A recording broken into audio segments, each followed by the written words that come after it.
Bonjour, c'est Maïté la kiné. Je vous souhaite la bienvenue chez TechCare. TechCare, c'est le podcast qui t'aide et t'accompagne pour prendre soin de toi. Nous allons parler ensemble de santé, de sport, de nutrition, mais aussi du bien-être physique et émotionnel. Tous les 15 jours, vous retrouverez un épisode avec un expert dans son domaine, qui viendra partager ses connaissances et son expérience avec nous. Ou alors avec une personne, qui vient nous raconter son parcours, son histoire, ses embûches, et on l'espère, sa guérison et ses solutions, qui pourront t'inspirer, t'aider ou te donner du courage pour en parler et consulter. L'objectif, c'est que chacun de ces épisodes t'aide à mieux connaître ton corps, son fonctionnement, et surtout les astuces et les meilleurs conseils pour en prendre soin. Car n'oublie pas, la santé ne s'achète pas. La santé se construit avec des petits gestes du quotidien. Alors si le concept te plaît, n'hésite surtout pas à le partager et à le noter 5 étoiles sur iTunes. Cela m'encourage beaucoup. Et surtout, cela aidera tes proches, ta famille, tes amis, bref, un maximum de personnes à mieux se connaître et à être en bonne santé. Je vous laisse avec l'épisode du jour. Belle écoute. Bonjour à tous et à toutes. Alors, bienvenue sur le podcast TechCare. Aujourd'hui, ça va être un épisode un tout petit peu spécial. Donc avant de commencer cet épisode, je souhaitais déjà vous souhaiter à tous et à toutes une très bonne année 2021, même si ça sonne toujours un peu bizarre de dire ça. Je pense particulièrement après l'année 2020, comment elle a été pour beaucoup de personnes. Mais bon, on va dire qu'il faut quand même se souhaiter la bonne année et espérer qu'elle soit de toute façon toujours meilleure que l'année qui est passée.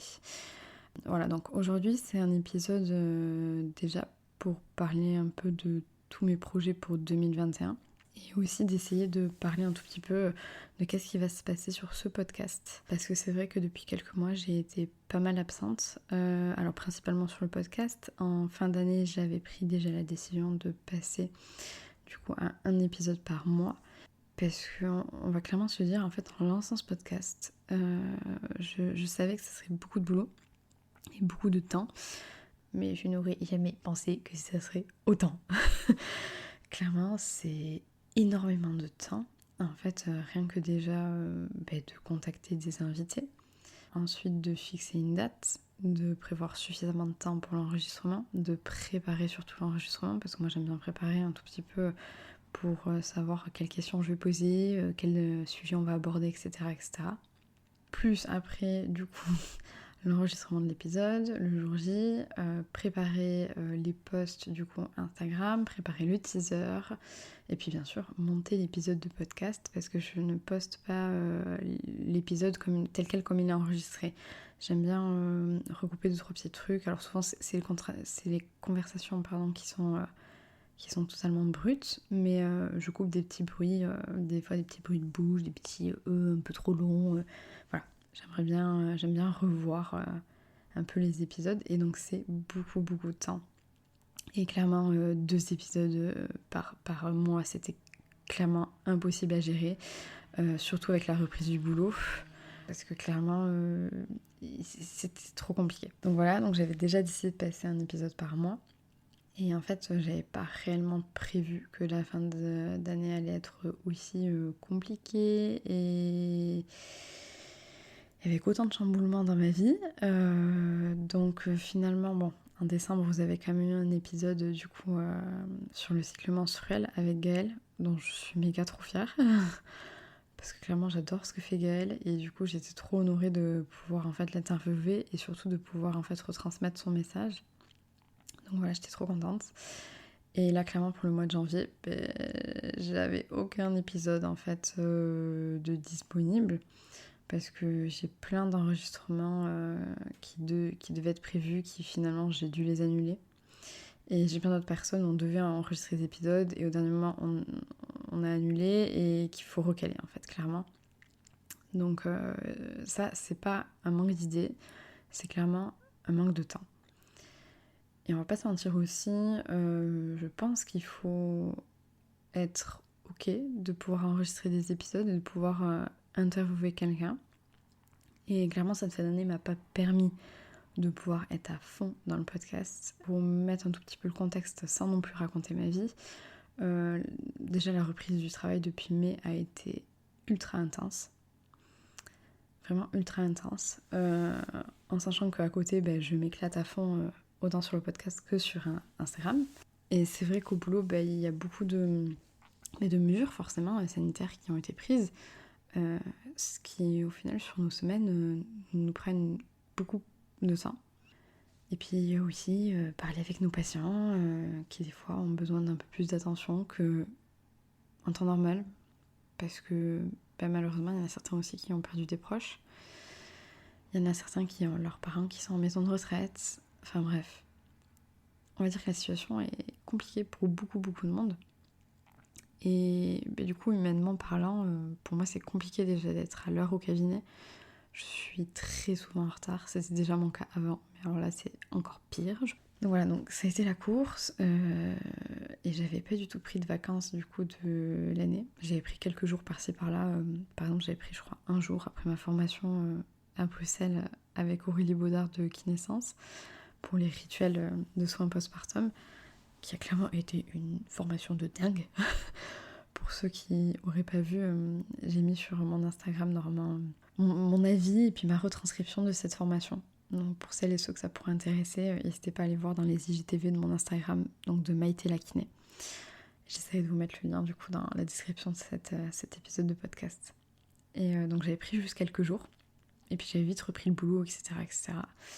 Et dans ma tête, je m'étais de toute façon dit, bon, à Noël par contre, tu essaies de couper pour une fois depuis tout le temps que tu bosses en tant que kiné.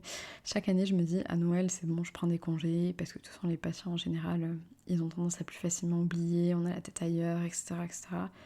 Et puis pour les patients chroniques, ça fait vraiment du bien en fait d'avoir une fenêtre thérapeutique, particulièrement pendant les mois de fête.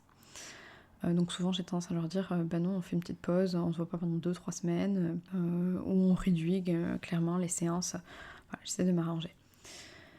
Donc j'avais prévu initialement de prendre 2 semaines de congé, et en fait il faut aussi savoir que dans ma vie perso je suis toujours en pleine rénovation d'un appartement.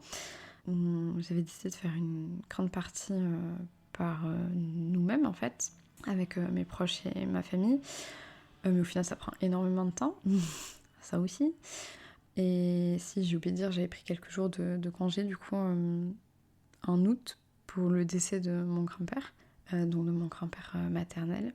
Bref, pour les déplacements, etc. Mais bon, on va pas se mentir, hein, c'était pas des vrais congés, quoi. Je suis pas réellement reposée. Et puis, du coup, j'ai enchaîné sur la fin d'année, qui a été du coup un peu compliquée, parce que du coup, j'ai perdu mon deuxième grand-père, d'une manière un peu spéciale, dont je pense que je reparlerai peut-être un jour. Je sais pas encore si j'en parlerai dans un épisode de podcast, dans un post sur Instagram, je sais pas. Mais clairement, je compte pas me taire sur ce qui s'est passé. Mais là, ça va faire 1 mois aujourd'hui, donc au moment où j'enregistre cet épisode. Et j'ai clairement pas la force de pouvoir en parler aujourd'hui. Et je pense aussi que je vais pas avoir le recul suffisant pour pouvoir en parler. Émotionnellement, je suis encore un peu trop chamboulée de tout ça. Donc bon, j'en parlerai une autre fois. Pas pour raconter ma vie, mais juste parce qu'il y a des choses inadmissibles qui se passent. Et que des fois, j'ai beau être fière d'être française, j'ai un peu honte de notre pays sur certaines choses. Donc bref, finalement j'avais pris 3 semaines de vacances. Au départ, j'étais ultra motivée pour finir les travaux dans mon appartement, et aussi pour vous filmer plein de vidéos pour Instagram. J'avais même emmené du coup le bassin. Donc c'est le bassin que je montre souvent sur Instagram, qui montre en fait un peu le périnée, etc. Parce que j'avais plein d'idées en tête. J'ai un cahier où je note toutes mes idées. Et en fait, avec tout ça, j'ai clairement rien fait du tout. J'ai rien fait. J'ai passé du temps en famille. J'ai essayé de profiter de ma famille, de ma grand-mère, de mes proches, et de couper du boulot. Et on va dire que pour une fois, ça a été plutôt réussi. J'ai pas honte de dire que j'ai pas du tout pensé à mes patients. Et je tenais surtout à remercier Emma, ma remplaçante. Je sais pas si elle écoutera cet épisode, mais bon, Emma, si tu passes par là, je te remercie beaucoup parce que ça m'a fait beaucoup de bien en fait d'avoir une remplaçante que je connais personnellement. Et ça m'a permis de vraiment lâcher prise, de me dire ok, c'est bon, je lui laisse le cabinet, il n'y a pas de souci, ça va bien se passer, je lui fais entièrement confiance, ça va se débrouiller. Bon, il y en a peut-être certains qui vont prendre pour une tarée, mais des fois de laisser le cabinet, ses patients, etc., des fois quelqu'un qu'on connaît pas, c'est pas toujours facile, quoi. Parce que, bon, de toute façon, toujours les patients, ils sont habitués à nous, enfin, ils sont habitués à mes techniques, à ma manière de parler, etc. Et je dis pas que je suis la meilleure, loin de là, j'ai encore plein de choses à apprendre. Mais c'est toujours, on a toujours peur, en fait, que...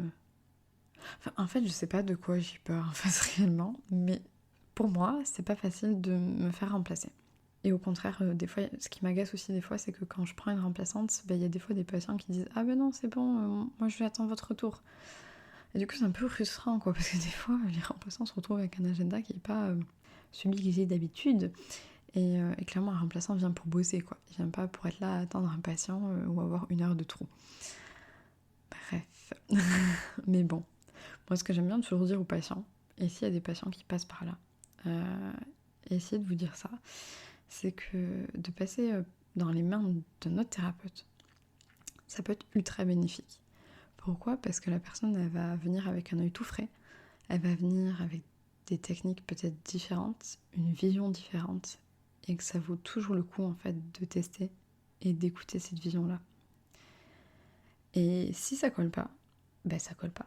Vous annulez les prochaines séances ou vous ne reprenez pas rendez-vous et vous attendez votre thérapeute habituel.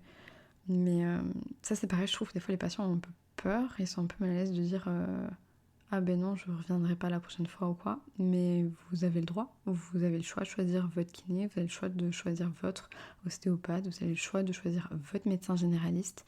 C'est pas parce que c'est votre médecin généraliste que vous pouvez pas aller consulter d'autres médecins. Vous nous devez rien, enfin vous n'êtes pas mariés à nous, on n'a pas signé de contrat de mariage. Donc au contraire, j'ai un peu divagué, mais je trouve que c'est important des fois de changer de thérapeute et du coup de profiter de congé de son thérapeute habituel pour essayer de découvrir une autre manière peut-être de voir les choses et peut-être d'autres techniques. Donc voilà, donc tout ça pour dire que j'ai bien lâché prise pendant mes vacances, mais que j'ai quand même un peu les boules, parce que je prends un plaisir de dingue sur le podcast et sur Instagram, et là je me retrouve à avoir du contenu. Sur Instagram, clairement, j'ai des posts qui sont faits. Il manquerait juste le texte en fait. Mais je sais pas, je me sens pas encore prête à 200% à reprendre un rythme à fond. Enfin, je me vois pas me poser encore un rythme. Je pense clairement que je vais revenir petit à petit. Là, je sais que je reviens déjà un peu en story. Et là, j'ai un super projet qui arrive. Je sais pas si je peux en parler, puisque je sais pas s'il sera encore sorti. Mais petit spoil pour ceux qui écoutent le podcast, ça va être un rapport avec l'émission qu'il y avait eu, je sais même plus sur quelle chaîne, si c'était France 3 ou France 5, je sais plus, avec Michel Simès. Bon, pour ceux qui me suivent en story, vous savez, parce que je suis revenue en story suite à cette émission. Clairement, je regarde jamais la télé. Mais bon, ma grand-mère regarde la télé et vu que je vis chez elle en ce moment, j'ai regardé avec elle. Et dès le début, je me suis dit, bon, je vais pas du tout être d'accord avec ce que Michel Simès, le médecin du sport, risque d'annoncer. Mais bref, j'ai pas du tout été d'accord. J'en ai parlé en story. J'ai aussi des confrères et des consoeurs qui en ont parlé.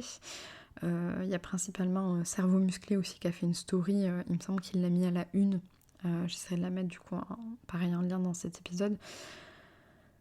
Bref, je vais pas rentrer plus dans les détails sur pourquoi je n'étais pas d'accord, mais il y aura un post qui va venir sur ça. Un peu un post à la fois coup de gueule et à la fois un peu humoristique. Je sais pas du tout comment ça va être pris, mais moi perso, je me suis bien marrée en le faisant, donc bon, si ça peut faire rire quelqu'un, c'est bien aussi. Et si ça peut faire passer un message, c'est encore mieux. Donc voilà, donc il y aura ce post-là qui va venir. Et après, clairement, je me laisse le temps de revenir. Même si je vais pas me mentir, j'aimerais beaucoup essayer de tenir le rythme de un épisode de podcast par mois. Mais le mois de janvier est quasiment à sa fin. En février, j'ai encore plein de choses personnelles à boucler. Et du coup, je sais pas du tout si j'aurai le temps de me caler à enregistrer un épisode avec un intervenant. Mais je me ferme pas la porte à peut-être enregistrer aussi un épisode solo. Du coup, un peu comme un épisode comme aujourd'hui, même si aujourd'hui ça va être énormément de blabla. Mais je me dis qu'il y a quand même 2-3 sujets dont je ne suis pas experte, mais où j'ai peut-être des connaissances que tout le monde n'a pas. Et je me demande en fait, est-ce que ça pourrait pas en fait un tout petit peu aider. Même s'il y a certains sujets qui clairement ont déjà été largement abordés sur les réseaux sociaux. Mais comme je dis souvent, au départ, je me serais pas relancée sur Insta parce que j'aurais pu dire, non, il y a déjà Sabrina de Princesse Périnée qui est là. Enfin, clairement, au départ, j'ai clairement pensé ça. Je m'étais dit, ça sert à rien d'être à deux, etc. etc.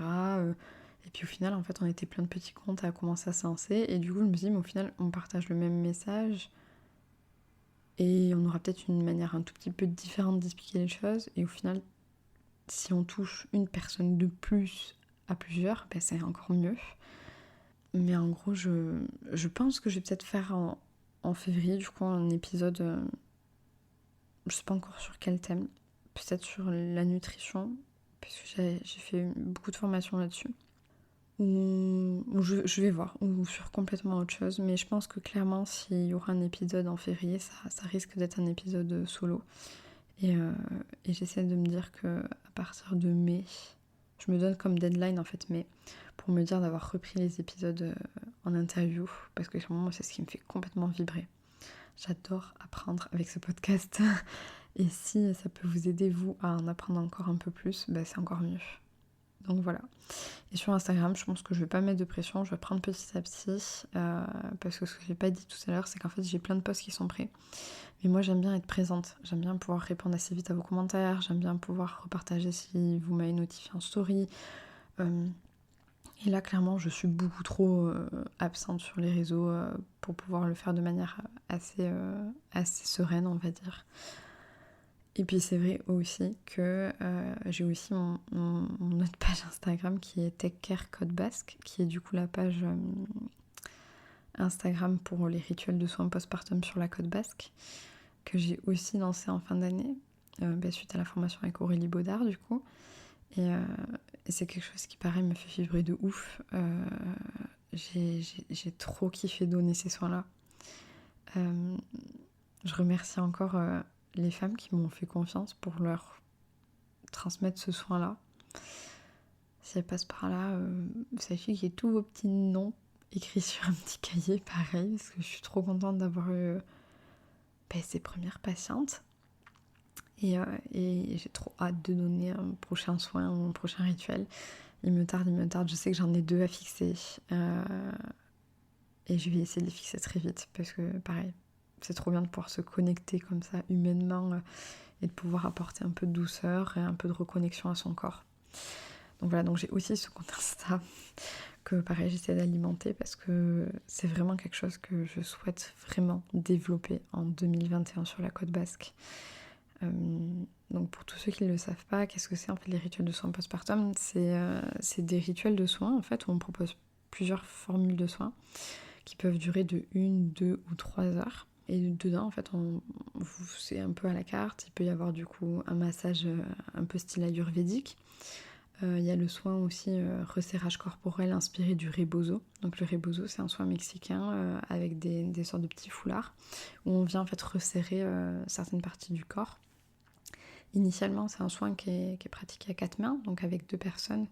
Mais clairement, moi, j'ai pris le choix de suivre ce que faisait ma formatrice Aurélie et de pouvoir le proposer en fait seule pour que déjà financièrement il soit plus accessible. Et aussi moi c'est une question de logistique. C'est plus facile pour moi de gérer déjà dans mon agenda ma disponibilité à moi. Si en plus je dois m'occuper de gérer la disponibilité d'une autre personne pour pouvoir faire le soin à 4, enfin à 2 et à 4 mains, clairement c'est un peu trop compliqué là actuellement, mais je sais que normalement il y a déjà des personnes qui pratiquent du coup le soin à 4 mains sur la Côte Basque, donc s'il y en a qui sont intéressés, n'hésitez pas à me contacter, je vous donnerai les noms avec grand plaisir. Et c'est justement quelqu'un que je dois aussi rencontrer en 2021 parce qu'on s'est contacté sur Instagram et clairement pareil j'ai dit je suis méga chaud mais là c'est impossible. Donc on va dire que j'ai plein de projets, j'ai plein de nouvelles rencontres qui vont arriver. Dernièrement, j'ai aussi rencontré Manon qui m'a fait un massage ayurvédique de ouf. Ça m'a fait trop du bien. Et c'est pareil, c'est une rencontre Insta en fait. Et ça fait trop plaisir de rencontrer des gens comme ça et d'avoir un feeling. Et j'avais trop envie de parler avec elle pendant des heures, mais bon, il y avait le couvre-feu donc il fallait vite que je rentre. mais c'est trop trop cool. Et pareil, je profiterai de cet épisode pour vous dire que moi personnellement, dans mes intentions de 2021, en fait, ces intentions, c'est un peu comme des résolutions. Mais en fait, les intentions, moi, c'est je mets des choses que j'aimerais bien faire en 2021. Et ça peut être des choses tout con, comme là, par exemple, une de mes intentions en 2021, c'est m'acheter des bonnes chaussures de montagne. Parce que la dernière fois que je suis pas montée en montagne, enfin, c'était franchement, j'ai galéré de ouf. Et j'ai eu super mal aux chevilles. Mais j'avais pas du tout des bonnes chaussures. Et donc, une de mes intentions de 2021, c'est m'acheter des bonnes chaussures de montagne. Donc franchement, c'est pas quelque chose qui est inaccessible, loin de là. Mais je l'ai noté pour être sûre de le faire en 2021. Et donc une autre de mes intentions, c'est de me faire masser au minimum 4 fois dans l'année. Parce que je me suis dit que 2 fois, ça faisait tous les 6 mois, et 4 fois, ça fait tous les 3 mois. Financièrement, c'est possible. Et de toute façon, je pense que j'en ai vraiment besoin. Et j'adore me faire masser. Je pense comme peut-être beaucoup de monde, mais on sous-estime beaucoup le pouvoir du massage. Ça, personnellement, je trouve que ça me permet de me reconnecter vraiment à mon corps et de me rendre compte des fois de ok, j'ai des tensions à tel endroit, ah ouais, ok, et puis de en fait lâcher prise quoi. Parce que personnellement, j'ai beau me masser moi-même, c'est quand même pas la même chose que de se faire masser.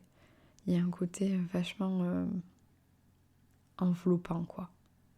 Bref, et c'est trop kiffant. Et du coup, moi, je motiverai tout le monde à s'offrir un massage ou à se faire offrir un massage parce que c'est top.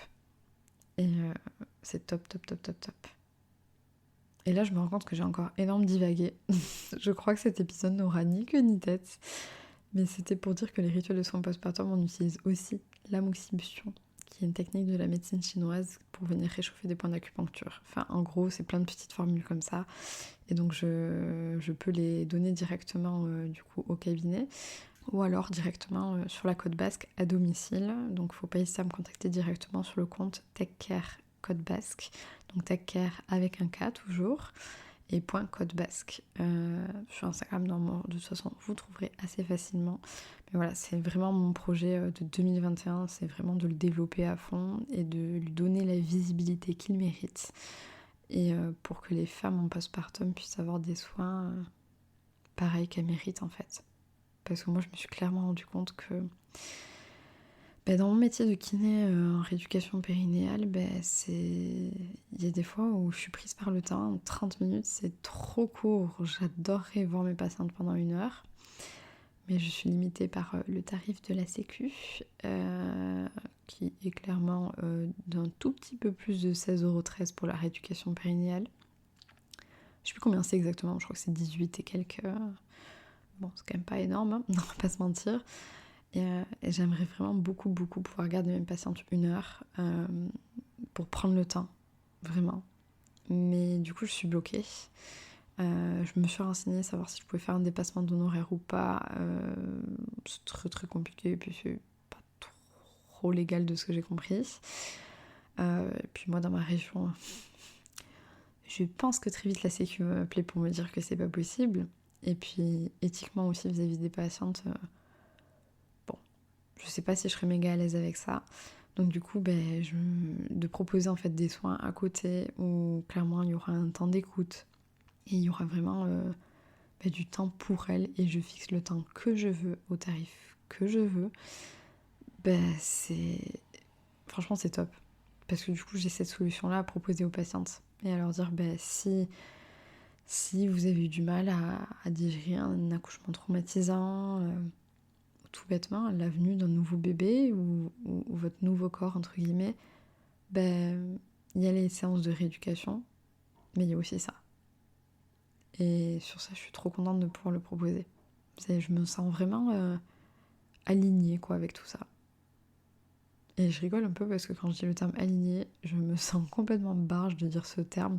Parce qu'il y a encore des mois, j'aurais jamais pensé dire ça. Et je pense que je ne comprenais pas encore ce que ça voulait dire. Et aujourd'hui, je pense que si, je vois ce que ça veut dire. Et de toute façon, dès mon premier soin Rebozo, je me suis dit, ok, c'est bon. Ouais, j'ai capté ce que c'était être aligné et je comprends ce que tous les gens disent quand ils disent ça. Bref. Mais voilà.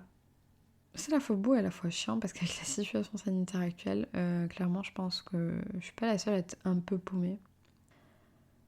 Et puis un peu agacée aussi, hein, on va pas se mentir. Et c'est vrai que je voulais aussi parler de quelque chose qui est...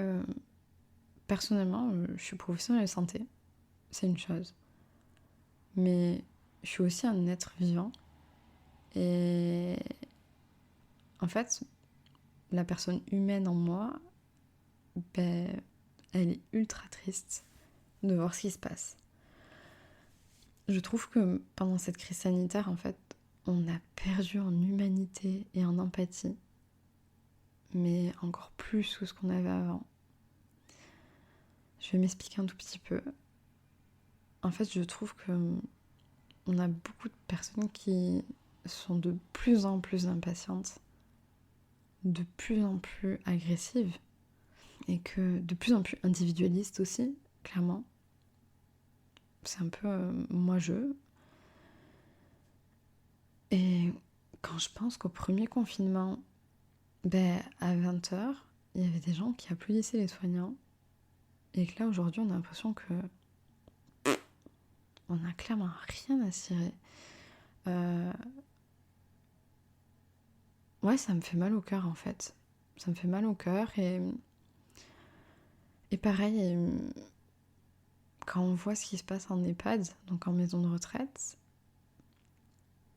ben, moi, ça me donne envie de chialer, clairement. Enfin, ça me donne pas envie de chialer. J'ai déjà chialé pour ce qui se passe en maison de retraite, on va pas se mentir. Hein. Maïté, la chialeuse est là. Mais, je sais pas, en fait, ça me fend le cœur parce que qu'est-ce que vous voulez dire à ma patiente qui a fait 99 ans? Enfin, non, pardon, elle avait 99 ans et elle a fait 100 ans en décembre. Mais qu'est-ce que vous voulez lui dire quand en fait, ben, elle a le droit qu'à une visite par semaine de 30 minutes derrière une vitre en plexiglas et avec ses proches qui ont un masque? Et qu'en plus, du coup, il n'y aura que 2 visiteurs maximum alors qu'elle a 4 enfants? Et puis bien sûr, sans compter les petits-enfants. Qu'est-ce que vous voulez lui dire, quoi? Enfin, c'est... Franchement, c'est chaud, quoi. Cette patiente-là, elle a connu la guerre, elle a été déportée pendant la Seconde Guerre mondiale, elle a perdu une partie de sa famille dans les camps et là, à sa fin de vie, parce que clairement, on va pas se mentir, hein, cette patiente-là, elle est en fin de vie. À 100 ans, elle va vivre quoi? Je sais même pas qu'est-ce que c'est le record, mais on va dire, si ne serait-ce qu'elle vit déjà 3 ans, mais c'est énorme. Et là, du coup, pour sa fin de vie, on est en train de lui faire vivre ça. Je comprends pas, en fait. Je comprends pas comment on peut laisser les choses se passer comme ça. Surtout en sachant que là, du coup, il y en a peut-être qui vont pas du tout adhérer à mon discours et je peux l'entendre. Et moi, je suis pour qu'en fait, sanitairement, on prenne des mesures et qu'on protège au maximum ces personnes-là. Mais est-ce que les isoler, c'est les protéger? Ben moi, j'en suis pas sûre. Parce que clairement, ce qu'il faut savoir aussi, c'est qu'il y a une grande majorité des personnes âgées qui ont des difficultés à entendre. Et donc, il y en a plein qui lisent beaucoup sur les lèvres. Volontairement, en fait, ils s'en rendent compte. Et il y en a d'autres qui ne s'en rendent pas compte. Ben moi, en EHPAD, j'ai quasiment les 3/4 de mes patients et mes patientes qui, en fait, ont beaucoup de mal à me comprendre avec le masque. Et j'ai beau essayer de prendre le temps de parler doucement, de parler fort et d'articuler, la communication, elle est ultra difficile. Et en fait, du coup, on les isole encore plus. Enfin, c'est compliqué. Et moi, je sais qu'aussi, on a des directives. Les patients entre eux, ils doivent pas se toucher. Mais les personnes âgées, elles adorent toucher. C'est le contact. Elles en ont besoin. Et nous, on est là en train de leur dire non, vous avez pas le droit de me toucher trop, ou alors faut mettre du gel, ou alors. Moi j'ai de plus en plus de mal avec ça. Et puis là, sous prétexte qu'ils ont été vaccinés, on a tendance à croire que tout va être ok, mais alors clairement tout va pas du tout être ok, hein, parce qu'il faut pas se mentir, hein.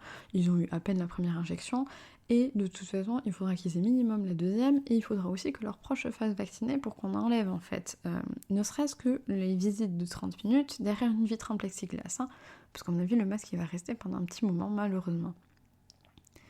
Et du coup, on est en train de leur faire vivre ça, quoi, putain, mais enfin. Encore une fois, moi je veux vraiment les protéger, mais les protéger dans la dignité, quoi. Et les protéger en restant humains. Les couper de leur famille, c'est dur, quoi. Et clairement, il y en a plein qui psychologiquement et cognitivement, donc, ont perdu, quoi. Moi, j'ai une de mes patientes, avant le premier confinement, elle était vachement autonome encore. Et cognitivement, ça allait, quoi. Et là, il y a des moments où elle perd la tête, quoi. Et elle me dit, ah bon, j'ai une fille. Bah oui, sa fille, avant, elle venait tous les jours pour la voir. Et là, du coup, elle la voit plus qu'une fois par semaine derrière une vitre. Et cette patiente-là, c'est ma patiente qui comprend le moins avec le masque. Elle a beaucoup, beaucoup de mal. Et clairement, ça me fait chier. Ça me fait chier parce que pareil, c'était son anniversaire du coup début décembre. Et il fallait... sa fille n'avait pas réussi à avoir de rendez-vous ce jour-là.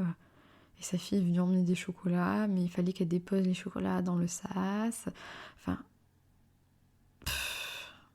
Bon, on va pas se mentir. Elle a vu sa mère à travers une vitre parce que j'ai emmené sa mère derrière une vitre pour qu'elle puisse se voir. Même si ça m'a fondu le cœur de les voir à travers une vitre. Mais je pouvais pas imaginer que ma patiente n'allait pas voir sa fille le jour de son anniversaire, de ses 96 ans. Sur ça, je suis peut-être beaucoup trop sensible, je sais pas. Mais moi, c'est pas possible de laisser faire ça. Je comprends pas. Et encore une fois, je me dis que si ça avait été mes grands-parents, mais je serais encore plus dévastée en fait. Et sur ça, je me dis presque que, dans un sens, heureusement que mon grand-père est parti, parce qu'il aurait jamais supporté de vivre ça. Et on n'aurait jamais laissé faire non plus, je pense. Même si, quand je dis ça, je juge pas les familles parce que je sais que malheureusement, ils n'ont pas beaucoup de choix et qu'ils peuvent pas faire grand chose. Mais bon, c'est quand même très révoltant et c'est pas normal. Et ce qui m'attriste encore plus, c'est que des fois au cabinet, il y a des patients qui se rendent compte que il y a des fois où si je rentre de l'EHPAD à ce moment-là, je suis pas toujours si joyeuse que d'habitude. Et du coup, des fois, on vient en parler. Ou alors, j'ai des patients à moi qui ont leurs parents, leurs grands-parents en EHPAD. Et on en parle souvent. Et on est tous d'accord pour dire que... Enfin, en tout cas, tous les patients avec qui j'en ai parlé, on est d'accord. On trouve ça inhumain. Et qu'on comprend que c'est pour les protéger. Mais au bout d'un moment, stop, quoi. Faut arrêter les conneries. Enfin, pas les conneries, mais... Retrouvons un peu d'humanité, s'il vous plaît, quoi. On est en train de devenir complètement inhumain, quoi. Et ça me fera partir sur un sujet, c'est que pendant mes congés, j'ai dû passer un scanner. Et pareil, j'ai été ultra choquée de me rendre compte que, en fait, quand je suis arrivée au scanner, il y avait des secrétaires à un moment donné, puis très vite, j'ai vu sur un grand panneau, une grande télé, que je devais aller m'enregistrer à une borne. Et borne, en fait, c'est moi qui ai dû quasiment tout faire. Donc rentrer ma carte vitale, notifier l'heure de mon rendez-vous, scanner mon ordonnance. Bon, on va pas se mentir, hein, j'ai l'habitude, c'est ce que je fais déjà au cabinet. Mais bon, justement, j'en ai un peu marre de le faire tout le temps au cabinet. Et là, je m'étais dit, pour une fois, quelqu'un va le faire à ma place. Mais non, pas du tout. Et ce qui m'a le plus étonnée, c'est qu'en fait, à la fin, on m'a donné un ticket avec un numéro. Et on m'a dit de patienter dans la salle d'attente. Et même pas 5 minutes après, les secrétaires m'appellent et revérifient mon dossier. Et en fait, elles ont fait exactement ce que j'ai fait à la machine. C'est-à-dire me redemander mon médecin généraliste, me redemander ma date de naissance, me demander de repasser ma carte vitale, me demander ma carte mutuelle. Enfin, mais au bout d'un moment, à quoi ça sert déjà que je l'ai fait à la borne ? Et je comprends pas en fait l'intérêt. Et après j'ai repatienté en salle d'attente pour que du coup je puisse aller passer mon scanner. Et bon là heureusement on a enfin fini par m'appeler par mon nom, hein pas par un numéro, parce que je trouve que ça fait très impersonnel et ça fait vraiment abattage de patient quoi. Enfin, et je passe mon scanner et ensuite on me demande de repartir en salle d'attente. Je repars tranquillement en salle d'attente. Et à un moment donné, à la télé, s'affiche de nouveau un numéro. Je prête pas forcément attention. Sur le coup, il ressonne une deuxième fois et je me rends compte qu'en fait, ce numéro me dit quelque chose et que, oui, c'était le numéro que j'avais eu tout à l'heure. Donc je refais voir les secrétaires. Je fais, c'est pour moi, non ? Elle me dit, oui, c'était du coup pour... il faut que vous repassiez votre carte vitale, etc., etc. Et puis là, à ce moment-là, du coup, on me demande de payer. Et du coup, je demande le montant... comment ça se fait que je paye du coup ? Enfin, est-ce que c'est le montant sécu ou... Et là, on m'annonce qu'il y a un dépassement d'honoraires. Alors là, déjà, je tombe un peu dénue. Je me dis, bon, d'accord, ça aurait été juste bien d'être notifié un tout petit peu avant. Genre avant de passer l'examen, quand même. Hein. Bon, il n'y a pas de souci, hein, je peux payer un dépassement d'honoraires, mais le fait de ne pas avoir été informée, franchement, me pose beaucoup de soucis. Et du coup, une fois que j'ai payé, elle me dit bon, mais voilà, par contre, les résultats, vous allez les avoir que dans 2 heures parce que le radiologue, enfin, je sais plus comment on appelle ça, enfin, le médecin aime bien prendre son temps pour analyser les résultats. Et là, je dis pardon ? Donc en fait, je paye un dépassement d'honoraires pour devoir attendre 2 heures mes résultats. Bon, j'ai attendu. J'ai attendu parce qu'à ce moment-là, je me suis dit bon, c'est pas grave, parce qu'elle m'a proposé de revenir le lendemain matin. Bon, il faut savoir que le scanner n'est pas à côté de chez moi, hein, donc c'est pas non plus à 2 heures, mais c'est quand même pas du tout à côté, en sachant que j'étais en congé, que je devais m'occuper de ma grand-mère et de mes travaux dans mon appartement. Donc franchement, j'ai autre chose à faire que me taper 40 minutes aller-retour pour pouvoir... Enfin, plus de 40 minutes aller-retour, hein, parce qu'il y a toujours les bouchons. Bref, pour aller chercher mes examens. Et du coup, je dis, bon, tant pis, je vais attendre. T'inquiète là, j'attends. Et en fait, après, j'ai eu mes résultats, mais en fait, qui m'ont été donnés par la secrétaire. À aucun moment, je n'ai vu ce médecin. Donc en fait, j'ai payé un dépassement d'honoraires pour même pas le voir. Et ça, c'est pareil. Enfin, je comprends pas en fait. Parce que moi, personnellement, payer un dépassement d'honoraires parce que il va passer du temps à examiner mes résultats, etc., il n'y a pas de souci. Mais normalement, c'est censé être son boulot. Enfin, il est censé, entre guillemets, analyser mes résultats et pas les regarder vite fait. Mais là, en fait, le mec, je l'ai même pas vu, quoi. Enfin, et ça, c'est pareil, ça m'énerve parce que nous, en kiné, on peut pas faire de dépassement d'honoraires, déjà, alors qu'il y a des moments où on pourrait clairement le faire. Et là, non, en fait, on me fait payer pour un service qui, clairement, n'est pas du tout à la hauteur, quoi. Enfin, en vrai, je demandais pas à ce qu'il me fasse un exposé sur ce qu'il avait vu ou pas vu sur le scanner. Je demandais juste à le voir 5 minutes, en fait, et à peut-être moi lui poser des questions. Mais en fait, non. Là, on me donne mes résultats en me disant « Oh, vous inquiétez pas, tout va bien. Et puis vous verrez avec votre médecin généraliste. » Ouais, bon, ok, d'accord. Et là, c'est pareil, je me suis dit « Mais moi, je suis kiné. Ok, donc j'ai des connaissances médicales. Donc si vous voulez, imaginons, je suis un peu inquiète, mais je regarde mes examens. Et je peux me rassurer ou m'inquiéter. Ça peut être dans les deux sens, clairement. Mais quelqu'un qui est anxieux, qui ne s'y connaît pas au niveau médical... Et après, imaginons qu'il a au moins 3 jours pour avoir rendez-vous avec son médecin généraliste. Pendant 3 jours, il attend et pas savoir qu'est-ce que ça a donné ses résultats. Je comprends pas. Et encore une fois, le système de santé français, alors oui, il est très bien parce que tout le monde a accès aux soins, peu importe son porte-monnaie. Même si là, encore une fois, avec l'histoire du dépassement d'honoraires, hein, bon, je vais peut-être pas y revenir. Mais alors, il y a plein de trucs qui, pour moi, sont complètement illogiques. Et puis, encore une fois, pas très déontologique, parce que maintenant, c'est un dépassement d'honoraires après avoir passé un examen, c'est quand même un peu du forçage de main, quoi.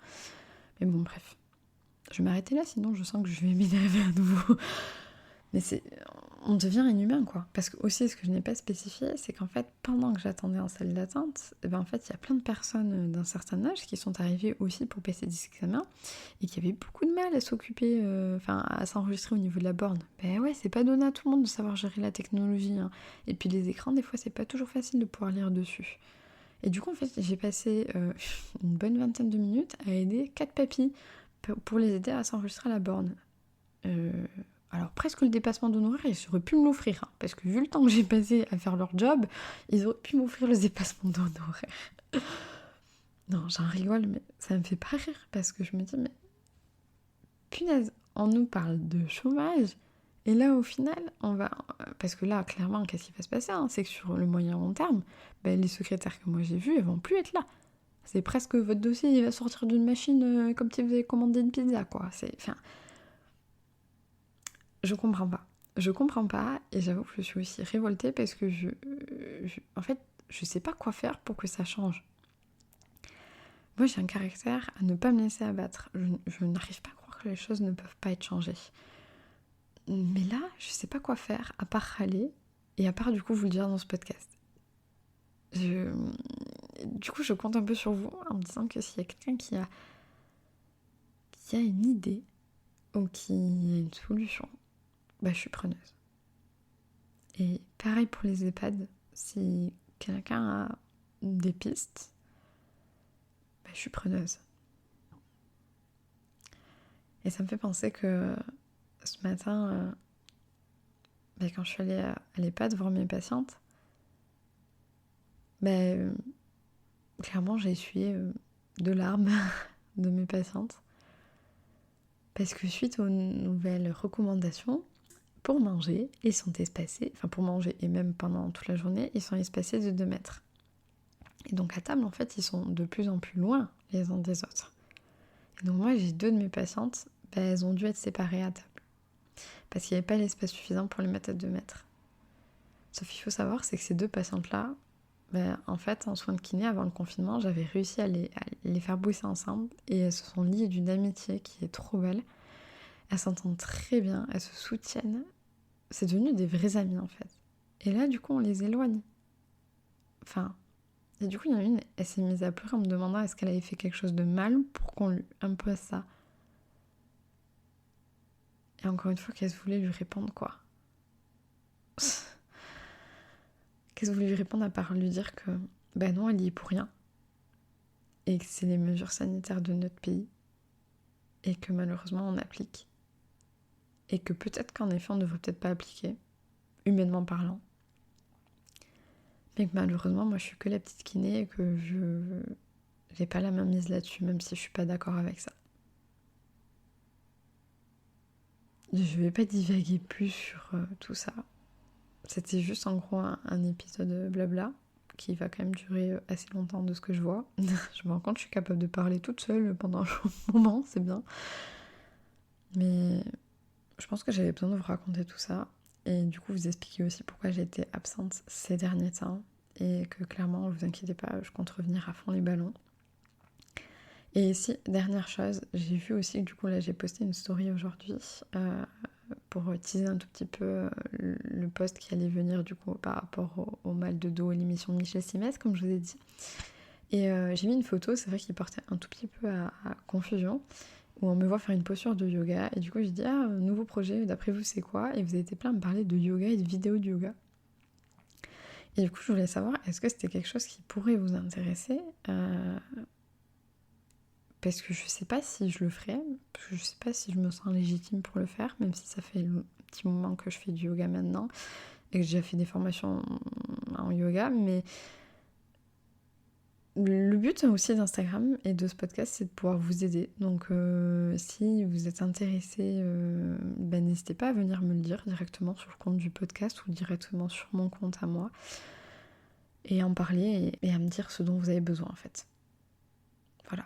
Allez, je vais essayer de ne pas parler plus. Merci de m'avoir écouté. Et si vous avez des solutions ou si juste vous voulez partager ce que vous avez ressenti en écoutant cet épisode, n'hésitez pas à me notifier sur Instagram. Et je vous dis à très très bientôt. Et en attendant, je vais réfléchir du coup au prochain épisode solo qui y aura sûrement en février. Sur quel thème je pourrais aborder avec vous. En essayant peut-être de faire un peu plus court que l'épisode d'aujourd'hui. Parce que là, clairement, 45 minutes pour du blabla, c'est quand même un peu beaucoup. Allez, je vous embrasse. Prenez bien soin de vous. Et puis je vous dis à bientôt. Take care.